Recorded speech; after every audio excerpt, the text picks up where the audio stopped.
Board of Commissioner meeting order. If you'll all stand for the Pledge of Allegiance. June 7, 2017. To the flag of the United States of America and to the republic for which it stands, one nation under God, indivisible, with liberty and justice for all. Thank you for being here this morning. Just a reminder, this meeting is, of course, a public meeting, and it is being recorded, and it's on live video also. Do we have awards and recognitions this morning? I have none. I have none. Okay. Previous minutes for May the 22nd and May the 24th. I would entertain a motion. So moved. Second. Okay, been moved and seconded. All those in favor signify by saying aye. Aye. Aye. How long did that meeting last on the 24th, Council? I think officially 3 minutes. Okay, good. Record that. Are you trying to go for a record? Just record How that. much business was accomplished? Okay. Do we have additions this morning? No. All right. At this point in time, this is the part of the agenda for public input and recognition of visitors.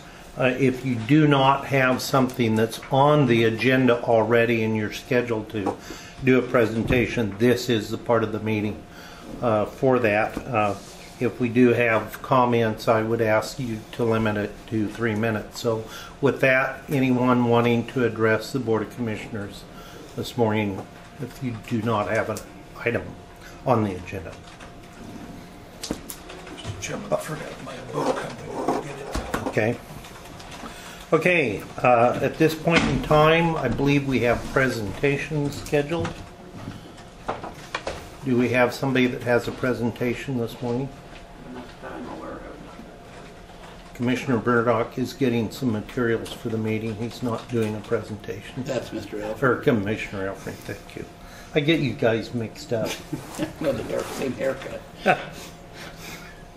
Okay. All right. The first item of business under business items, we have a budget hearing this morning, and I want to recognize that we do have our budget committee lay chair that is joined us this morning, Jerry Baker. So, Jerry, thank you for being here. I don't know if it's dedication or you worried about what the commissioners might do to the budget. Just want to witness. Okay, I think he's been chair 3 years. At least get off. All right. Always a pleasure. Thank you. And we do appreciate the effort of not just you as chair, but all of the lay people that have served on our budget committee. With that, I hope we didn't get commissioner lost. Okay, with that, I'm going to open our budget hearing, and I'll ask for our staff report.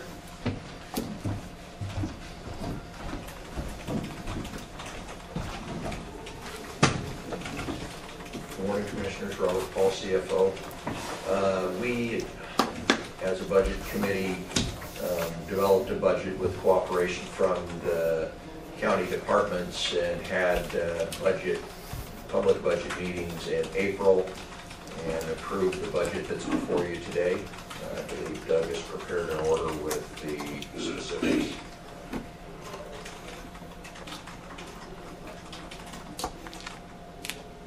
And Doug, do you have that order? Yes, sir. Yeah, Okay. it's circulated. So with that, I would entertain a motion. Or actually on hearing. Yeah. Well, that's right.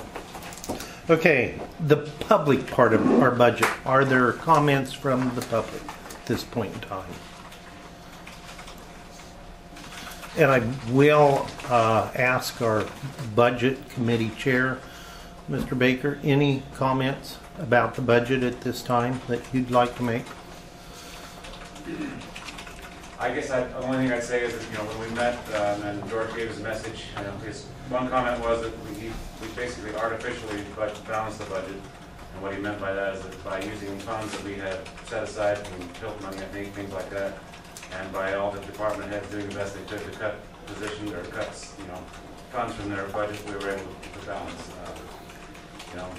If we can continue to do this in the future, I don't know, but I think we need to be really careful and down the road and continue to be as frugal as we can, because I don't see, with PERS maybe continuing the way it is, it's going to be tough, really tough, to continue to have a balanced budget. Okay, Jerry, thank you. I think I would add to that because our revenues in terms of collection of tax from our current base are fixed, the biggest hope we have in terms of being able to meet our future obligations is expansion to the tax base.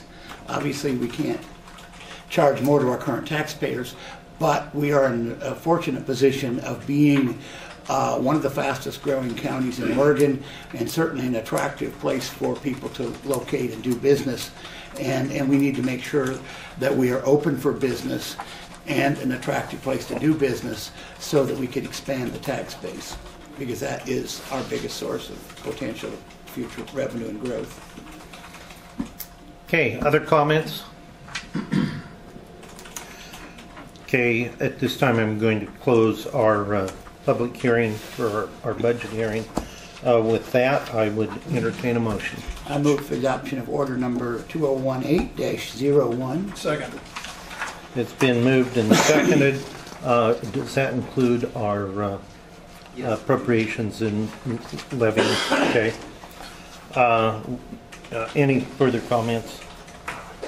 All right, all those in favor signify by saying aye. Aye. Aye.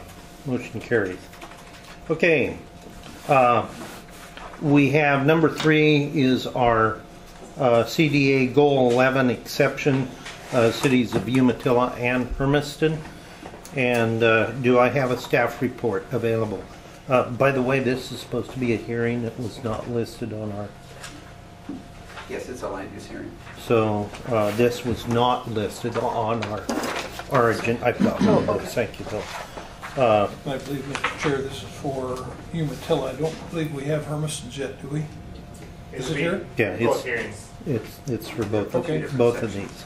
So with that, this is a public hearing, There's not a whole lot of and it is the application by the CDA, and it is for text amendment plan T17073 for the Columbia Development.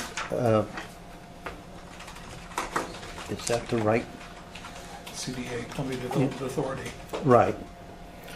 And with that,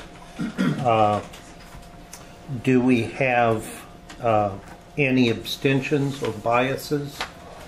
I do need to point out, it's not an abstention, but I need to point out that I do serve on the board of the Columbia Development Authority. Okay, with that, I am ready for the staff report. Thank you. Good morning. Thank you, Mr. Chair, Commissioners. For the record, I'm Tamara Maddox, Planning Director. Brandon Seitz, Planner, is going to give you the detailed staff report. I just wanted to open today and let you know we have lots of visitors at the hearing. So your first action today will be the text amendment and the Goal 11 exception to, in the future, extend city sewer services to the Army Depot from the city of Umatilla. Your second one will be a similar application for the city of Hermiston. So Greg Smith, who's the executive director, had approached and worked with both the cities, and they both made an application. They're both in front of you today. What this would do is give the Columbia Development Authority in the future the option to contract with one or the other, or both, depending on the type of development, that 1,000 or so acres that's in our county and in an adjacent county, additional acres, the potential to hook up to city wastewater services. There's other options available also, depending again on the nature of the type of development that might allow the development to land apply wastewater. So again, county planning staff's been working with both the cities, prepared these findings. Whether or not one or the other actually comes to fruition, we don't know. We just know that these are the planning steps that need to be in place before the depot is transferred from the federal government to the Columbia Development Authority. So Brandon has a staff report. We also have Becky Hewitt from Angelo Planning Group. Sorry, I was going to put your Kittles in. Angelo Planning, she can answer any of the questions about the Goal 11 exception piece, and we have representatives of both of the cities here. And we also have a representative of the Columbia Development Authority who is really eager to speak in front of the public. Oh, okay. Thank you, Mr. Chair. For the record, Brandon Sykes with the County Planning Office. So the Columbia Development Authority is proposing to amend the Umatilla County Comprehensive Plan to justify Goal 11 exception, which is the public facilities and services goal. Essentially, a goal exception is necessary because Goal 11 generally doesn't allow a city to extend a sewer line outside of its urban growth boundary to serve rural lands. The applicant essentially proposes two reasons to justify this exception. The first one is built directly into the administrative rules governing Goal 11, and essentially it states that by operation, that you are allowed to extend city services to serve lands that by operation of federal law are not subject to the statewide planning goals. Since the depot is currently in federal ownership, it is not subject to the statewide planning goals and clearly qualified under that reason. The second one is based off a Land Use Board of Appeals decision in Debbie Todd versus City of Florence. Essentially, that decision states that it's an appropriate reason for a city to extend its services outside the UGB to serve a nearby area that has already gone through a goal exception process and is approved for urban level sewer development. As part of the Columbia Development Authority, as part of the reuse and redevelopment plan for the depot, both counties, Umatilla and Morrow County, have adopted goal exceptions to both Goal 3, 11, and 14, which is the agriculture, public facility and services and urbanization goals. So they've already gone through that process and are allowed to have those urban level sewer services out there. And that's important because the depot is anticipated to be turned over to the Columbia Development Authority. I believe the schedule is still by the end of the year. December 1. For the Umatilla route, it would essentially start at Dark Canyon Avenue and Power Line Road and would run south down the public right-of-way of Power Line Road before it would turn west and cross public lands owned by Amstead Farms. The city has indicated that they'll take every measure practical to limit any impacts to the active farming operation that it would be crossing. Essentially, the line would be located in between the irrigated areas on the circles. You can kind of see it on the map there. If you keep scrolling down, there's a better map. Is that page 21? 21, yeah. You're on Or page 22. And essentially, they would make sure that there wouldn't be any impacts to the active farming operation, so they would time any construction activities to not interfere with planting, harvesting. Next page should have a little bit better map. My numbers aren't the same as yours. This is 24. Sorry. So they wouldn't impact any of the current farming operations, and farming operations would be allowed over the top because the line would be at a depth that would allow those active farming operations to continue right over the top. And with that, I'll ask if there's any questions for me. The only question, how many acres are involved in this from Amstead's? How much of their ground is crossed? This 60-foot easement, about a half a mile. Okay. I don't know if I have to calculate that. the exact distance. It would be a 60-foot easement that would essentially be on the southern property line and out of the irrigated. It would go from Power Line Road over to the depot. And it takes no agricultural land out of production. To the greatest extent possible, it wouldn't. Essentially, there may be a corner of one of those irrigated fields that maybe would be disturbed during the actual construction phase, but as I indicated, the city would take measures to make sure they're not going to be disturbing any sort of planted crops or harvesting or seeding activities, and the line would be at a depth that would allow continued operations over the top of that easement once the line was in. Okay. What size line are we looking at? I know the city manager is here. He would probably be the person to ask the technical questions. Okay. And this is sewer only, no water? Yeah, that's correct. It would be sewer only. And you have the capacity? Yeah, for the record, I'm Russ Bellberg, City Manager, City of Umatilla. And yes, the Goal 11 exception requirements take that into account. You have to show that you have capacity in your system. We currently have adequate capacity to handle any development out at the depot, including the Mullet County side. And that has been discussed with Representative Smith and the group. And the size of that line? It's yet to be determined. It will more than likely be a pressure main. It's probably Okay. going to be about 4 feet of cover. As Okay. Brandon indicated, it will not impact any farmland. It'll be built, constructed in the off-season. It'll be at a depth that will still allow farming over the top of it. Again, a pressure main, it'll probably be between a 6 and a 10-inch pressure. Okay. Can I go back to my water question? Sure. I've heard, we don't get to talk about CDA very often, but I keep hearing water is an issue. But that's completely unrelated to this.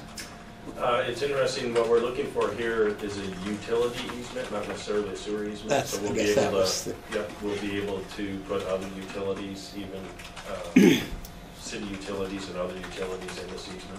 That was the gist of my Yeah, and that was interest, discussed also was a court. Yeah. It was I- discussed also with the private landowner there, and they were good with that. I would hate to see us creating multiple corridors. Now, we're trying to get everything in one easement, be done with it, do it right the first time. And I know Perfect, that was, you've been involved in all kinds of engineering and studies, but how many years out is this planning for, so that, we'll say 5 years just as an example, 5 years down the road, we don't find out that we're already at capacity or over capacity. So what are we looking at for a build-out scenario? 10 years, 20 years? The information that we're basing the size of and obviously the route of the line on was based on information provided by Mr. Smith and the type of potential development that might occur out there. There are engineering studies that indicate a certain amount of discharge from a facility based on that type of use, and those are the numbers that we have used. We've also added quite a bit of fluff factor in there because there's additional lands out there that might be able to tie to this line in the future. So we're sizing it for more capacity than what the depot's going to be put in. Okay. And the city of Umatilla's wastewater treatment plant is more than adequate to handle all of it. Good. Should the industrial use of that property be changed in some way to have increased capacity, there would not be a problem with expanding that pipeline at some future date? I wouldn't think so. Again, we're going to size it to be large enough to take anything right now. Anticipating some of the potential growth that could happen out there with some of the industries that are already looking in our area. We've got a good idea of what could potentially be built out there. So, obviously, the lay of the land, this stuff's going to require a pump station to be on site. We already look at the sizing and the capacity of that. Data centers are a big deal in this area. If we see any of those out there, there's the potential for the discharge water for those things to be used as ag purposes, which we're doing currently in Umatilla. So a lot of great potential out there, and we appreciate the opportunity that Mr. Smith approached us up front and said, hey, can you help us out? So we're happy to be a partner. Okay, Russ, thank you. Questions? Other questions, I should say. Okay, thank you. At this point in time, proponents, those that want to speak in favor of this application and give additional information, be it kudos or engineering stats or whatever, this is the point in time to do that. I think we have one or two individuals that wanted to speak. Maybe they didn't want to, but were kind of put on the spot to speak.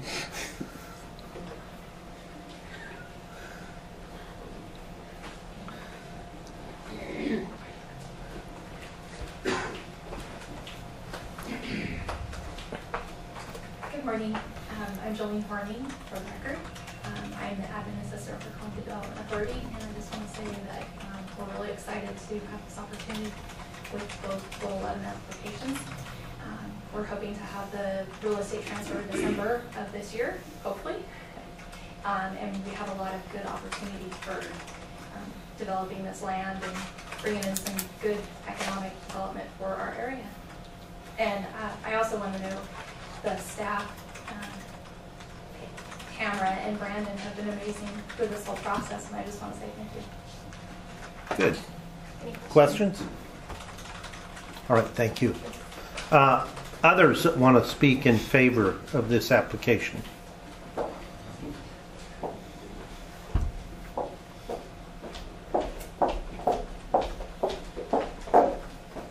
Becky Hewitt with Angela Planning Group, representing the CPA. And we appreciate the staff report. Nothing to disagree with there. Everything, as Brandon said, and just a couple of questions that you asked that I can provide some answers to. The total acreage, the area that crosses private land, the Amstead properties, is a little over 9,000 linear feet. And so with an easement width of 40 to 60 feet, that would be 8.5 to 12.8 acres. Again, not that it would be taken out of agricultural production in any way, but just the magnitude of the land that could be disturbed at some point in the process. And the exception is specific to sewer. I think that the approval to extend water is, you could certainly do it in the same easement. The easement would apply. The goal exception does not directly address water. So I think that if water service were needed, possibly a subsequent goal exception might be required to authorize water service. The rules around water are slightly different, and so it's possible that it wouldn't need a goal exception, but this goal exception is specific to sewer service. But the easement that they established with Amstead could be reused if the city does get approval to extend water service in the future, if that were needed. Okay. Any questions?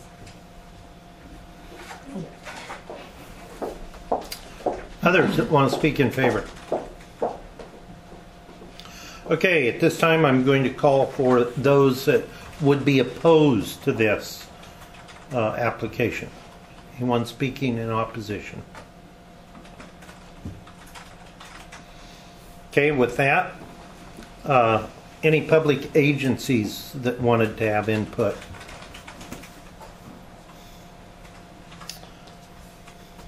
Okay, we can skip rebuttal since no one was opposed. I do have one question before going on. Did we have any public agencies that weighed in on part of this application? So, yes, Mr. Chair and Commissioners, we coordinated really closely with Department of Land Conservation and Development. We did not get a final letter of support from them, but they have been supportive. So John Jennings, actually it was Grant Young who started the process with us, and so we need to give Grant a lot of the credit. Unfortunately, he passed away earlier this year. So our main contact agency was DLCD, and they've been very supportive. Okay, thank you. Okay, at this point in time, I am going to close the hearing, and we will deliberate comments, questions from either my colleagues or County Council. Well, I think, Mr. Chair, it's been demonstrated that the disruption of farmland is minimal. Passes between circles where it's not typically farmed anyway, so it's pretty minimal as far as any impact there. It does serve the Columbia Development Authority for future development, which is certainly a benefit to the county. We'd like to see that move forward. Okay, thank you. With that, I would entertain a motion. I would move, Mr. Chair, that the Goal 11 exceptions for City of Umatilla and City of Hermiston be approved. Second. Been moved and seconded. All those in favor? We're not quite ready for Hermiston. You haven't heard the hearing, done the hearing yet for Hermiston. For Umatilla. Be approved. With that, we have that motion. All those in favor signify by saying Aye. aye. Motion carries. Okay, then the Pretty eager, pretty exciting. the second one, that still has that same text number? No, they have a different text. They have a different text number? Should be T-17-074. It's, Oh, yeah, okay. Yep. It does have a different one. Okay, with that, I'm now opening the hearing for the text amendment application T17-74. Columbia Development, Westland Irrigation District. With that, staff report. Thank you, Mr. Chair. So this application, as far as the reasons that it's necessary to do a Goal 11 exception, and also the reasons that the applicant has proposed on how they meet those exception criteria are pretty much identical to the city of Umatilla's application that we just did. The only difference here would be the proposed route that the line would travel. Essentially, as far as the portion that would be in the county, that would start at the bridge on Highland Avenue if you're in the city, or Bridge Road out in the county, and would then proceed down Bridge Road, the public right-of-way there, and all the way to I-82, at which point it would bore under the interstate before reaching the depot property. Within the city's urban growth boundary, it would continue down Highland Avenue before turning north about at the Catholic school, and then it would go up to Orchard Avenue before turning east again, and then it would connect into the city's existing infrastructure just a little ways east down Orchard Avenue. As I mentioned, the reasons are essentially the same. This one would not cross any land that is currently being farmed. There would only be one small area where it crosses private property, and that property is owned by Westland Irrigation District. There was some comment from Westland Irrigation District at the Planning Commission hearing. Essentially, there is one of their canals is just before, pretty much runs adjacent to I-82. So they were concerned that, during any sort of construction phase that there might be some issues about getting some sort of canal crossing. So we added a condition of approval that the city would have to coordinate with Westland Irrigation District for the design, should the Hermiston route be selected. Just kind of to note this it's the same for the previous hearing. Essentially, this is just allowing the connection. This isn't actually the design phase. Some preliminary engineering has been done, but really both cities would have to come back to the county for a conditional use permit before the line would actually be constructed. Okay. With that, I'll ask if you have any questions for me on this application. On figure 3, it shows the departure from the Hermiston main. And there's a white line. Is that the urban growth boundary? That's the river, yes, It yes, follows the Yes, river. that's That's correct. the urban growth boundary line. yes. Okay, other questions?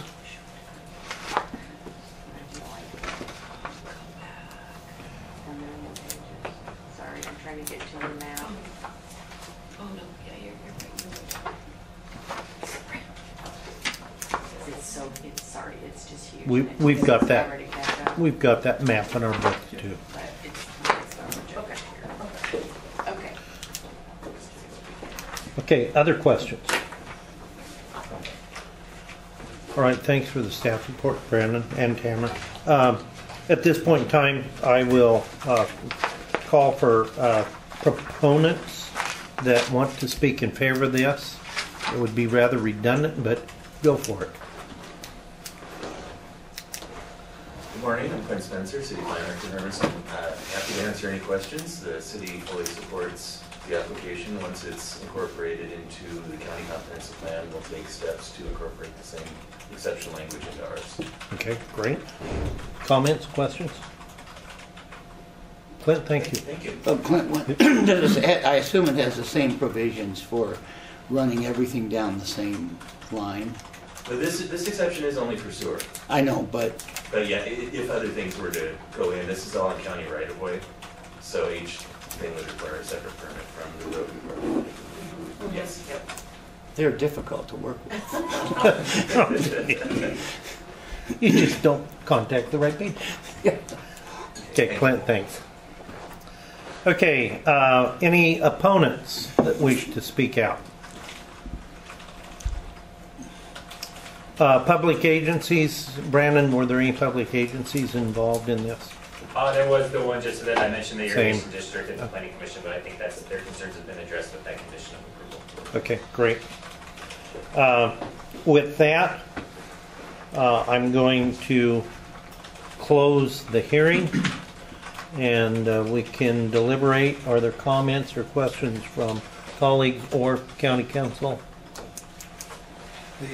Again, these are very similar, as I see them, very similar amendments, the purpose of which would be to serve the Columbia Development Authority as it builds out, which has enormous impact on both communities that are here this morning.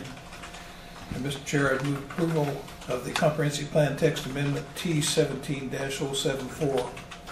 Second. Been moved and seconded. All those in favor signify by saying aye. Aye. Aye. Motion carries. And since this is going to be amending the comprehensive plan text, there is an ordinance for your adoption to amend the plan to include the 2 exceptions. Okay. Do we need to read that into the record? I just moved to adopt it. Okay, But we're still on this one. right.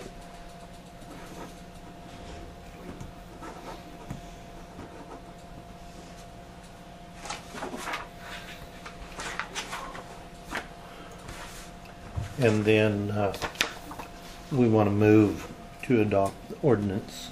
I would entertain a motion. So moved. Okay. Do we adopt ordinance, or have we voted on the other? Yeah. Okay. Ordinance 2017-09. Is there a second? Second. Been moved and seconded. We adopt ordinance number 2017-09. All those in favor signify by saying aye. Aye. Aye. Aye. Motion carries. Okay. All right. Thank you for all that put in the time, effort. Seasonal road closures. Mr. Fellows.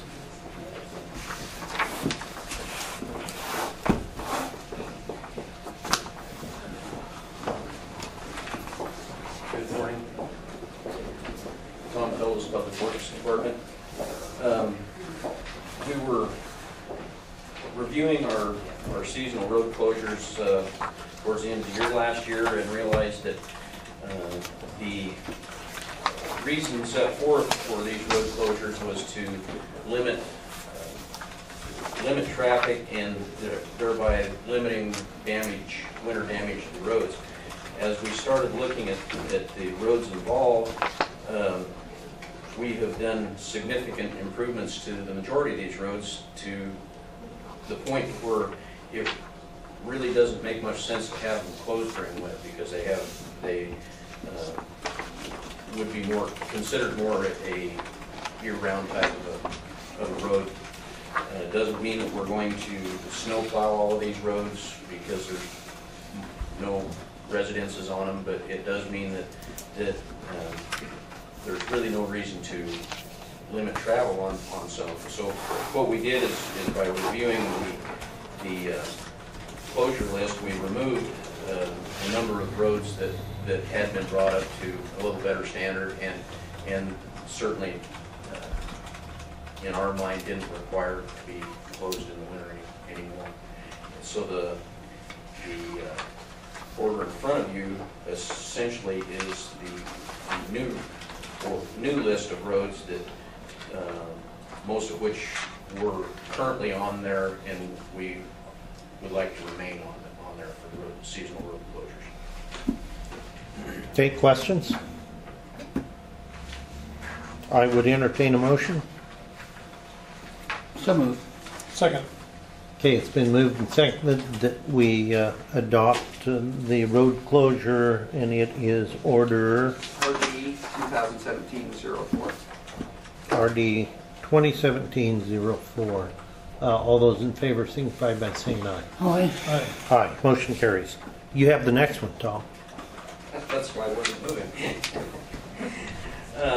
This is simply our annual list of equipment that the road department would be looking for in the in the new budget year. We put this list together every year for the commissioners so that in an effort to, when used equipment comes up for sale, it isn't always the handiest to get the Board of Commissioners together to get approval to go out for RFPs. So by putting the list together and getting it before the board now doesn't mean that you're approving purchase of it. It just gives us the opportunity to take advantage of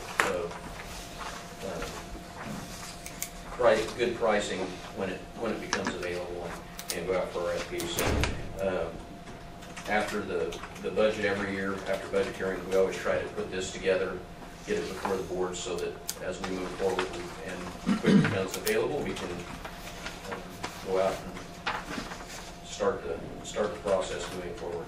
And this is our standard yearly upgrade of equipment, so that we've done every year. Pretty common. Just a quick question on the list. It indicates 8 different pieces of equipment are going to be replaced. Are they traded, or are they just junked, or is that reflected in the total cost there? It depends on what we happen to be looking at the time and where it sits. If it's scheduled for replacement, we will either use it as a trade-in. For instance, sometimes it's beneficial to us to trade in a truck, for instance, against another truck.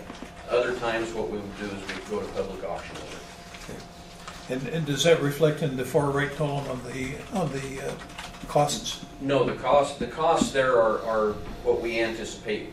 The cost of the actual machine is going to be prior to any trade-in value or anything. So that would be offset by those by any trade or any correct. auction. And I will say there is one exception to that. The new motor graders, because we do roll those through, that $170,000 value isn't what the motor grader cost. That's figuring the trade-in on it. But the rest of the equipment is all based on what we anticipate paying for. Other questions? Okay. No, I think it's a wonderful program. I would entertain a motion. Mr. Chair, I move adoption of order RD 2017-03. Is there a second? Second? It's been moved and seconded. All those in favor signify by saying aye. Aye. Aye. Aye. Motion carries. Thank you very much. Thank you. Okay, the next item are budget transfers. The mobile data. Pardon? Yeah, okay. I'm trying to get money ahead of all this stuff. Okay, Sheriff's Department. We'll talk about extracting Morning, Dave cell Williams phone. with the Sheriff's Office. I brought Detective Casey Ward as well. Good He's our morning. forensic data recovery expert, and for him to answer questions that I can't should you have them. What we're here for is to request board approval to move forward with the purchase of a Celebrite Touch 2 Ultimate forensic data recovery device. Total price being $10,733. Of that, Detective Ward has managed to secure a grant from the Wild Horse Foundation in the amount of $9,149 towards the purchase of this device. And we would intend to pay the remaining $1,584 from our program 1560, line item 54102, non-capital equipment technology. Okay, questions? This is one single piece of equipment. It's one single piece of equipment, as well as the software and all the cords and everything for different types of cell phones, tablet PCs, things of that nature. They all take different cords, so it comes in a big kit. So you'd have to have the cell phone in hand in the office, and you'd do its magic there. Correct. This could be done out in the field. Yes, it can. Actually, all of this is portable, and I actually have a laptop that we purchased specifically for doing forensics that, of course, is portable as well, so I can run the two simultaneously. So we'll say somebody gets caught with whatever they're doing, and they know that, okay, the sheriff's department's going to confiscate my cell phone, go through it, I'll fix them. I'm going to run over that with whatever, and it obliterates it. It's tore all to pieces. Okay, so it depends on the type of cell phone. Some of the cell phones I can still access as long as I can plug into it. Okay. Some of them I can't. For example, the Galaxy, I have to actually be able to see the screen to manipulate some of the stuff on the settings. Okay. So in this case, I wouldn't be able to do that. But then we have some other alternative methods available where we can actually examine just the chipset that's in the phone, where we don't have to plug it into the Celebrite. So that was my other question on that type of phone. Can you remove the chip and put it in another phone frame like that so you can use the screen? typically, no. What we end up doing is what's called a chip off. And the Oregon State Police does that for us. They actually have to pull the data off the chip, but then they actually run the data through the Celebrite to make it so that it's readable, so that we can look at text messages, pictures, things of that nature. Okay. The thing with the Celebrite that makes it unique is it doesn't just do cell phones, it also does tablets, cameras, GPS devices, external storage devices, all kinds of digital media. Okay.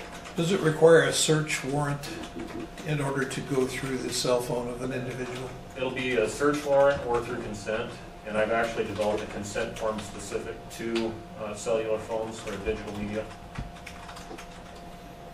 How many times do you think in the past you've lost a conviction because you were not able to get that information, and how will this help you in the future?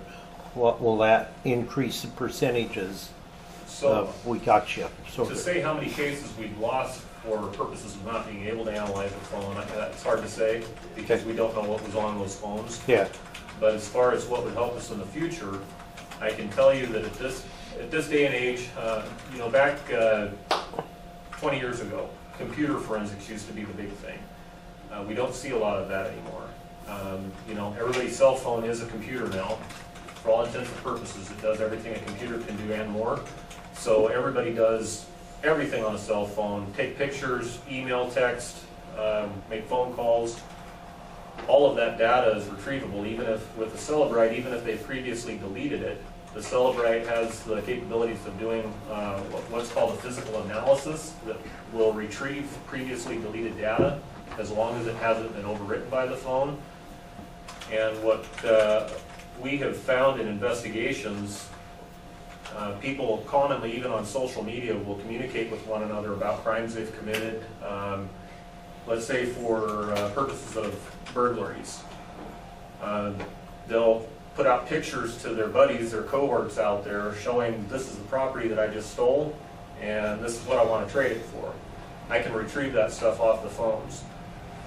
I've done search warrants on cell phones for assault cases where in the midst of reviewing the data that I pulled off the cell phone, I found evidence of drug trafficking.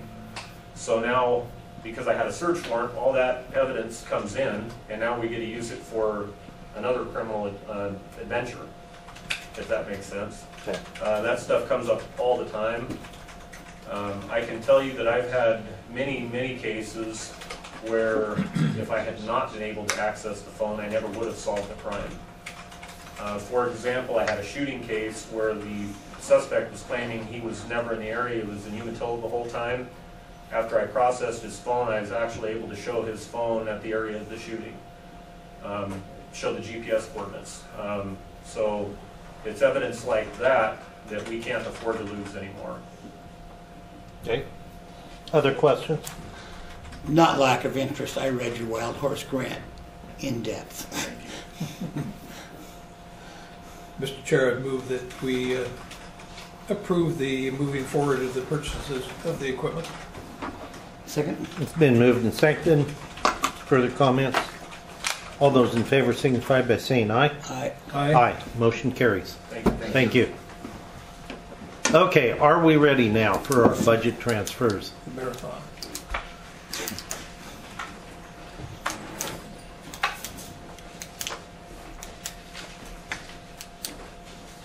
Morning, Commissioner. Robert Paul, CFO. Good morning. Have a number of budget transfers, and then we'll have some supplemental budgets as well. Okay. Transfers appropriations are required. Budget Order 2017-60, Community Corrections for the Transitional Housing Program. Transitional Housing Program requires a transfer of appropriation to appropriate funding not only the adoption of the budget. This requires an increase in materials and services of $2,000 and a decrease in contingency of $2,000. Budget Order 2017-61, the Aware Community Benefit Plan, requires a transfer of appropriations to appropriate funding not known at the adoption of the budget. This requires an increase in materials and services of $50,000 and a decrease in contingency of $50,000. Budget Order 2017-62, Special Transportation. The Special Transportation Program requires a transfer of appropriations to appropriate funding not known at the adoption of the budget. This requires an increase in materials and services of $30,000 and a decrease in contingency of $30,000. Budget Order 2017-63, the Milton Free Water Facilities Improvements, requires a transfer of appropriations to appropriate funding not known at the adoption of the budget. This requires an increase in materials and services of $25,000 and a decrease in capital outlay of $25,000. Budget Order 2017-64, Courthouse Facility Improvements, requires a transfer of appropriations to appropriate funding not known at the adoption of the budget. This requires an increase in materials and services of $25,000 and a decrease in capital outlay of $25,000. Budget Order 2017-65, Community Services Development, requires a transfer of appropriations to appropriate funding not known at the adoption of the budget. This requires an increase in materials and services of $20,000 and a decrease in contingency of $20,000. Budget Order 2017-66, General Fund Surveyor. The Surveyor Program requires a transfer of appropriations to appropriate funding not known at the adoption of the budget. This requires an increase in materials and services of $2,000 and a decrease in personnel services of $2,000. Budget Order 2017-67, Developmental Disabilities. The Developmental Disabilities Program requires a transfer of appropriations to appropriate funding not known at the adoption of the budget.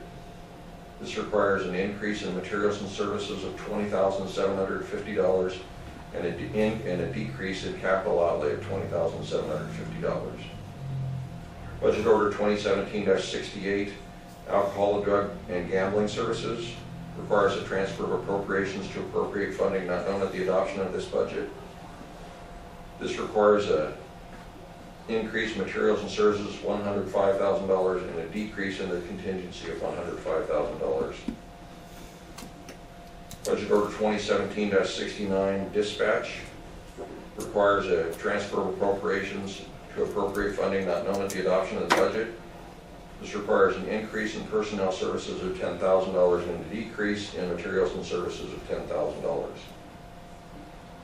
Budget Order 2017-74, General County Building Maintenance. The Building Maintenance Program requires a transfer of appropriations to appropriate funding not known at the adoption of the budget. This requires an increase in materials and services of $25,000 and a decrease in the general fund contingency of $25,000. Budget Order 2017-75, General County Admin Services, requires a transfer of appropriations to appropriate funding not known at the adoption of the budget. This requires an increase in personnel services of $3,000 and a decrease in general fund contingency of $3,000. Budget Order 2017-76, General County Cooperative Extension Services. The Cooperative Extension Services Program requires a transfer of appropriations to appropriate funding not known at the adoption of the budget. This requires an increase in materials and services of $22,000 and a decrease in general fund contingency of $22,000. Budget Order 2017-77, General County Criminal. The criminal program requires a transfer of appropriations to appropriate funding not known at the adoption of the budget. This requires an increase in materials and services of $80,000 and a decrease in general fund contingency of $80,000. And Budget Order 2017-78, Alcohol, Drug, and Gambling Services requires a transfer of appropriations to appropriate funding not known at the adoption of budget. This requires an increase in personnel services of $30,000 and a decrease in contingency of $30,000.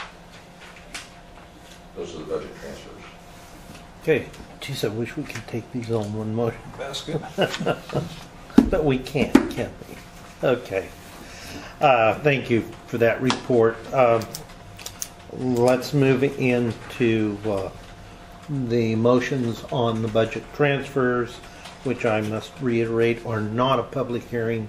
We will not do the public hearing until we get to the supplemental Just a budgets. quick question, Robert. Yes. What is, so many of these involve the contingency fund. Where does that leave us when they're all done? I believe that the general fund contingency is at just under $300,000 after all of these adjustments are made. Good. And these are in preparation for ending the year. Yes, sir. Mr. Chair, move approval of Budget Order 2017-60. Is there a second? Second. Been moved and seconded that we approve budget order, transfer order 201-7-60. All those in favor? Aye. Aye. Mr. Chair, move approval of Budget Order 2017-61, the Aware Community Benefit Fund. Been moved Second. and seconded that we approve budget order 2017-61. All those in favor signify by saying aye. Aye. Aye. Mr. Chair, move approval of Budget Order 2017-62, Special Transportation. Second. Been moved and seconded that we approve budget order 2017-62. All those in favor signify by saying aye. Aye. Aye. Aye. Mr. Chair, move approval of Budget Order 2017-63. Second. It's been moved and seconded that we approve budget order 2017-63. All those in favor signify by saying aye. Aye. Aye, motion carries. Mr. Chair, move approval of Budget Order 2017-64, Courthouse Facility Improvements. Is there a second? Second. All those in favor of approving budget order 2017-64 signify by saying aye. Aye. Aye, motion carries. Mr. Chair, move approval of Budget Order 2017-65, Community Service Development. Second. It's been moved and seconded that we approve budget order 2017-65. All those in favor signify by saying aye. Aye. Aye, motion carries. Mr. Chair, move approval of Budget Order 2017-66, General Fund for the Surveyor. Second. It's been moved and seconded that we approve budget order 2017-66. All those in favor signify by saying aye. Aye. Aye, motion carries. Mr. Chair, move approval of Budget Order 2017-67, Developmental Disabilities. Second. It's been moved and seconded. We approve budget order 2017-67. All those in favor signify by saying aye. Aye. Aye, motion carries. Mr. Chair, I move for the adoption of Budget Order 2017-68. Second. Been moved and seconded. We approve budget order 2017-68. All those in favor signify by saying aye. Aye. Mr. Chair, I move for the adoption of Budget Order number 2017-69. Second. Been moved and seconded. We approve budget order 2017-69. All those in favor? Aye. Aye. Motion carries. Mr. Chair, I move for the adoption of Budget Order number 2017-74. Second. Been moved and seconded that we approve budget order 2017-74. All those in favor signify by saying aye. Aye. Aye. Mr. Chair, I move for the adoption of Budget Order number 2017-75. Second. Been moved and seconded. We approve budget order 2017-75. All those in favor signify by saying aye. Aye. Aye. Motion carries. Mr. Chair, I move for the adoption of budget order number 2017-76. Second. Been moved and seconded that we approve budget order 2017-76. All those in favor signify by saying aye. Aye. Aye. Motion carries. Chair, I move for the adoption of budget order number 2017-77. Second. Been moved and seconded we approve budget order 2017-77.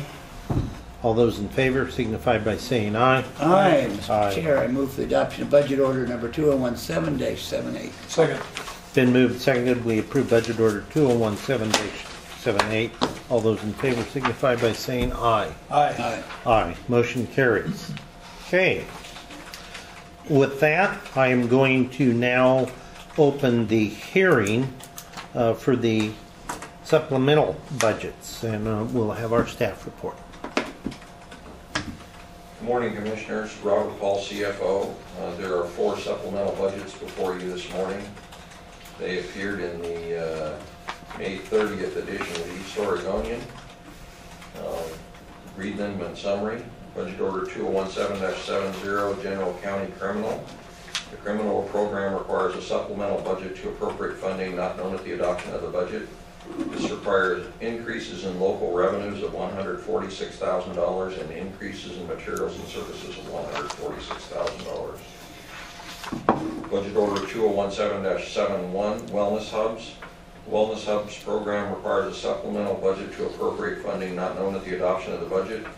This requires increases in local revenues of $3,650, increases in state revenues of $14,351, and increases in materials and services of $19,600. It also requires decreases in federal revenues of $46,634 and personnel services of $48,233. Budget Order 2017-72, Mental Health Administration. The Mental Health Administration program requires a supplemental budget to appropriate funding not known at the adoption of the budget. This requires increases in state revenues of $20,000 and increases in materials and services of $20,000. And Budget Order 2017-73, Foreclosed Property. The Foreclosed Property program requires a supplemental budget to appropriate funding not known at the adoption of the budget. This requires increases in local revenues of $180,000 and increases in materials and services of $180,000. Those are the 4 supplemental budgets before you today. Okay, questions? All right. Anyone from the public want to ask questions about our supplemental budgets? Okay, with that, I'm going to close this portion of the hearing. We have 4 of those before us this morning. Other comments from colleagues? Okay, I would entertain motions on those 4. Commissioner Elfring has them all. Mr. Chair, I move approval of Budget Order 2017-70. Second. It's been moved and seconded. We approve budget order 2017-70. All those in favor signify by saying aye. Aye. Aye. Motion carries. Mr. Chair, move approval of Budget Order 2017-71. Is there a second? Been moved and seconded. We approve budget order 2017-71. All those in favor signify by saying aye. Aye. Aye. Motion carries. Mr. Chair, move approval of Budget Order 2017-72. Second. It's been moved and seconded. We approve budget order 2017-72. All those in favor signify by saying aye. Aye. And Mr. Chair, move approval of Budget Order 2017-73. Second. It's been moved and seconded that we approve budget order 2017-73. All those in favor signify by saying aye. Aye. Aye. Motion carries. Thank you. Thank you very much. And thank you, Mrs. Simonis, for your support.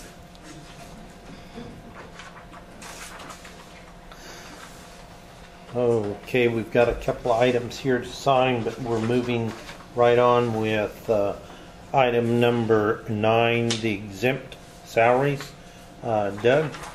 Okay, this is before the board for approval for the cost of living adjustments for the exempt and administrative salaries.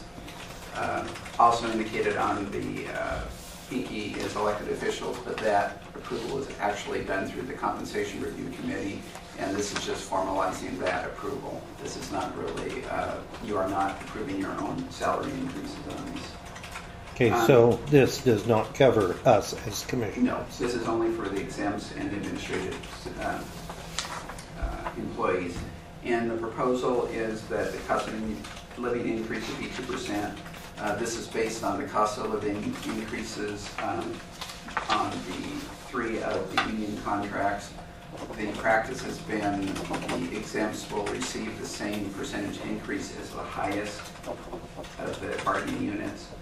And so that's the reason it is 2% for those exempt employees. And this has been budgeted at 2%.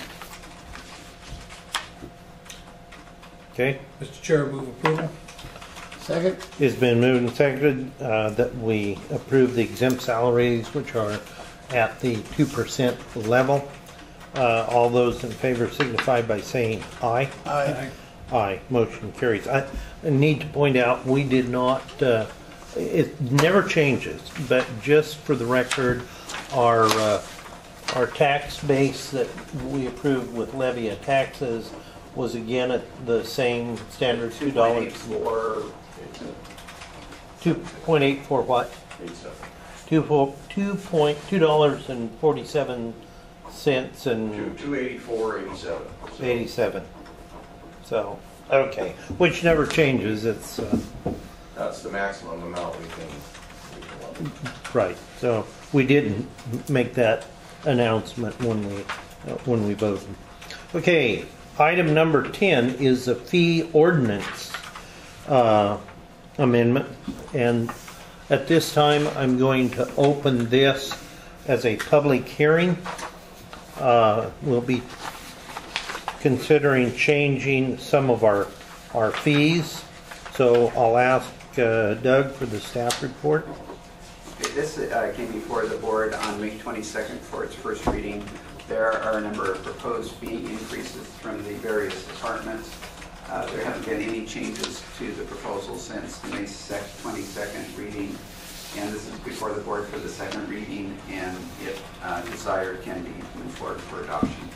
Okay, and we've discussed those fees and we at our first reading. So with that, are there any questions?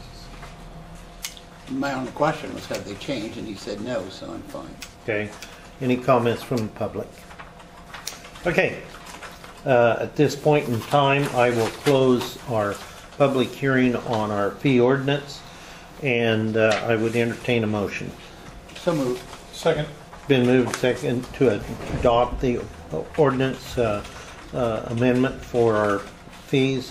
All those in favor signify by saying aye. Aye. Aye. Aye. Motion carries. Okay, and then we did not have any additions. So the last item that we're looking at is our Rodeo City Inn report, and we had asked that we report back at our next meeting because of a public complaint on that facility. So with that. After this was first raised at the May 22nd, had a phone call from the property owner, and he indicated that he was going to be repairing the site. He has a franchise agreement for the property and was going to start the repairs sometime this week. I was out there yesterday, and these are the most current pictures of it, showing that there really hasn't been any change. There are basically all of the windows have been broken out of the facility. A lot of the doors are gone. Most of the rooms are empty of anything. It wouldn't really qualify as solid waste violation other than a couple of chairs that are outside. And he did indicate to the undersheriff that he might have people there today. But as of yesterday, there was no one there on site. He has ordered all of the furniture, all of the material for replacement, and supposedly he's supposed to be on site sometime shortly. is he planning, do you know, to store that ordered materials, furniture, whatever, outside or inside, or the rooms? What? That's why he said they haven't been delivered yet, because if they were, they would disappear quickly. So once he can somehow secure the property, then the furniture will be there. And he said he thought he would be there on site today to begin that He process. said his work crews will be here the 7th or 8th. Can we disclose who the new owner is? Well, he's owned the property for 3 or 4 years. It's Chris Christman. Okay. And he has a franchise that's going to apply to it. Yes, it's been approved, he said. And he has a number of other properties, motels, and he said he bought like 12 at one point, and just has been in the process of bringing them up to speed. This is the last on the list to taken care of. I'm making an assumption, you never should do that, but I'm assuming he's going to paint and clean and redo rooms before he puts furniture in. I realize I we would have hope. limited authority, but is he cooperative? He wasn't on the phone, has plans. He appears to be someone that knows what he's doing and has done this in the past. I do have a way of inquiring to find out, would he, I realize we can't force him to tell us what other properties have been part of this process, but it'd be interesting to know. Yeah, they're out of state, so it's not really very easy for me to check at this point. I would like to be sure that we communicate this information to Mr. Stevens. I have read. Okay, so he is aware. And Well, we have other neighbors out there that are equally concerned. And this does bring up, at this point, this is not really a true violation under the county ordinances. And there are some ordinances available in other jurisdictions, particularly cities have them for dilapidated buildings, which anything that's in ill repair or abandoned, derelict, could qualify for forced abatement. But we don't have such an ordinance. We do not have such, and I didn't know if the board wanted to look into that. With the knowledge, this has been really the first property that would really has had this problem. And there are other buildings in the county that could qualify as derelict and you may not want to deal with, particularly in EFU zones. But if we are not going to do that and not deal with them, are we just kind of passing them up? Well, I think this has been the only one that really has been a problem that we've had to receive multiple complaints on. And so I don't know if it's a problem that we'll see in the future that you need to put a remedy in place, or this may be it. Since we really historically have not had that issue. You know, what and maybe my colleagues feel different, I would like to have us take a look at putting together or formulating an ordinance to address these possibilities. I'm hoping we don't have them, but at least if we do, we've got something in place so that we're not finding ourselves there again and going, well, we didn't do this ordinance. At least bring it up so we can talk about it and come up with a direction to go. Would it not be possible to have the ordinance applied to specific zones? Yes, we could. Yeah.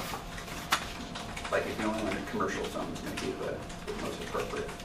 I would feel the same way that we should look into adopting some kind of an ordinance that would apply to specific zones where there's more population, more business, those zones, primarily excluding farm zones. Because some of those buildings may look like they're derelict, but they still work, and they've worked for the last 200 years. Okay, I will get something put together and then bring it to a future meeting. I agree with Commissioner Givens because I know you've dealt with this over the years, and I was the one that asked to be responsive and put it on the agenda because I think it's an absolute travesty. This is a gateway to Pendleton, and I think it's also a safety hazard, and could be a hazard for a variety of other reasons. And so I agree with Commissioner Givens that we need to pursue this and have some authority to. I was astounded to find out we don't have the authority to do something regarding this building. At least, if they're not going to develop it, to at least make it safe. Or have it raised. Yeah. In those cases. So, but this has been going around for a long, I don't know how long. It was deemed a crime property by the courts and shut down. At that point, it was basically apartment. And that owner evicted everyone, closed it down, and sold the property. So this was 8 years ago, 7 years ago? Oh, this a couple years ago. Yeah, it hasn't been that long. Okay. But in other zones, in a zone, isn't closing the property mean you close it like you board it up? Well, this we've been closing the building, yes. I mean, So it can't be used anymore. you have to put, well, but you have to put plywood, don't you? That's not required, no. It's just so it can't be used. In the city it is, isn't it? Oh, I mean under the county one. No, I mean, under the city ordinance, you have to put plywood over the Right, window. and normally the city ones come under their building codes. And since we do not regulate building codes under the county, that there is a hazardous building portion of the code that would be ideal. But, Now, are they going to have to meet, since he's owned it, he has now a franchise, and we may not know the answer to this question, is he going to have to meet new building code and safety standards to have that building reoccupied? I don't know, as far as the building codes, that'd be something the state regulates. Because as old as that facility is, I'm assuming it probably doesn't meet the new standards for a hotel or motel or whatever. For new construction, no, not true. Yeah, so. It's an existing building though, so. I'm no expert on it, but I would think that it would still be substantially there. I mean, if you look at structurally substantially there, you're going to have to clean out the inside, and put in doors and windows, and there you are. It's a major undertaking to bring that up to current standard, or even to occupiable standard. And I certainly hope the new owner has taken that in consideration in his purchase price. Well, and I think in years past, if I remember right, that was one of the reasons it didn't get repurposed and redeveloped was a cost associated with meeting some of the new standards. And they just then kind of let it go, and that's why it's where it's at today. Okay, other comments on that? No, but I would hope that we continue to get updates. Yes. I called Although him yesterday and I wasn't able to reach him. I get to go by it quite a bit anyway, so pretty well know.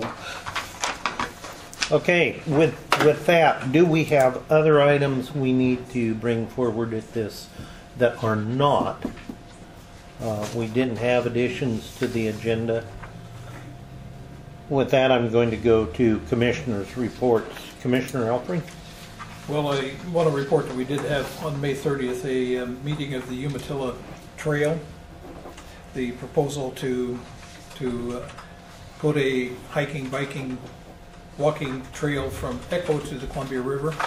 It was well attended, and it continues to be in germination. It's that particular point. It's very, very early, and right now everyone says we're discussing what can be done, what possibilities are, where some possible routes might be, and what the cost of those would be.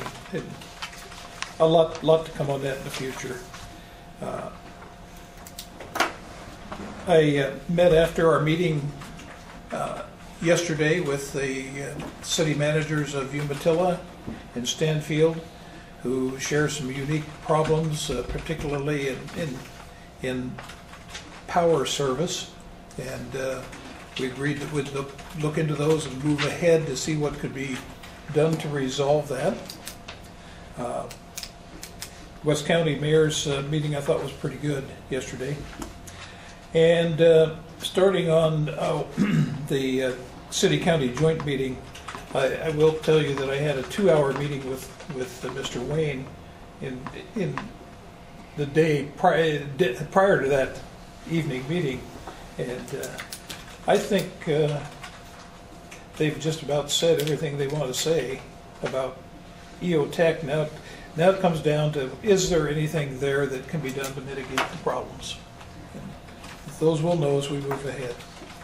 Other than that, I'm going to be gone here for a while, leaving for a little vacation, use it or lose it at a timeshare, and then moving on from there to Washington, D.C. for the Defense Communities annual meeting. Those are communities who are transitioning military facilities into public use. And I will be gone essentially from June the 10th to the 21st. Okay. Commissioner Murdoch?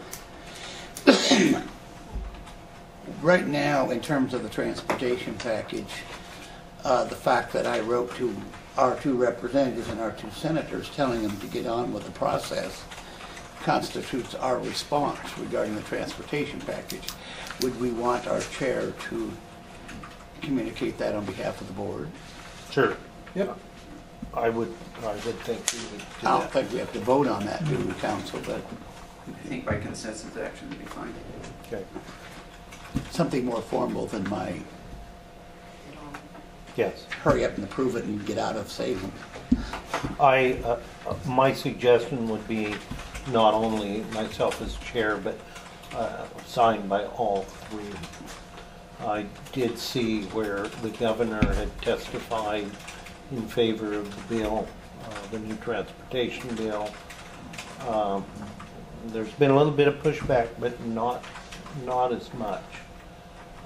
There's still some hang up over the clean fuels, a little bit of hang up over the funding formula, but I think they'll get that ironed out. It's not a bill, as we all know, it's not a bill that everyone likes, and it's not a bill that we like everything that's in it. But as was said, it's take it or leave it, sort of an attitude, and if we don't have it, everybody gets hurt. There are going to be some tough spots in it and some real good spots. So, Yeah, I have that philosophy about a deal. When a deal is made, if everyone is happy with it, there must be something wrong. Generally, there are parties that aren't happy and parties that are. yep. Okay, anything else? Okay, I will be busy with working with Forest Service. They have their plan ready.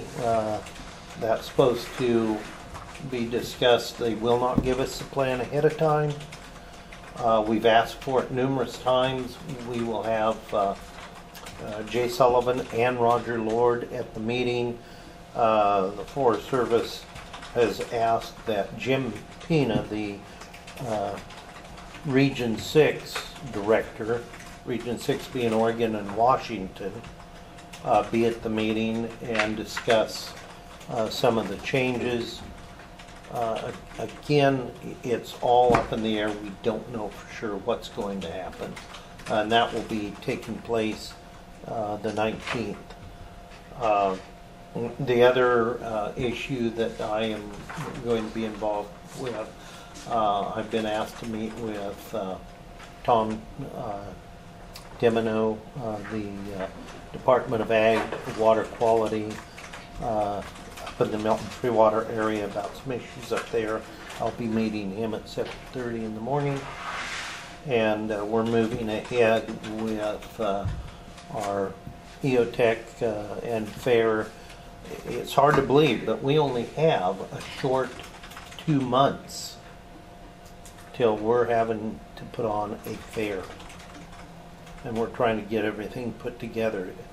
You think about, fairs this summer. It's here, guys, basically. So 60 days, and we better be ready. And it looks like we will be. Facility looks good.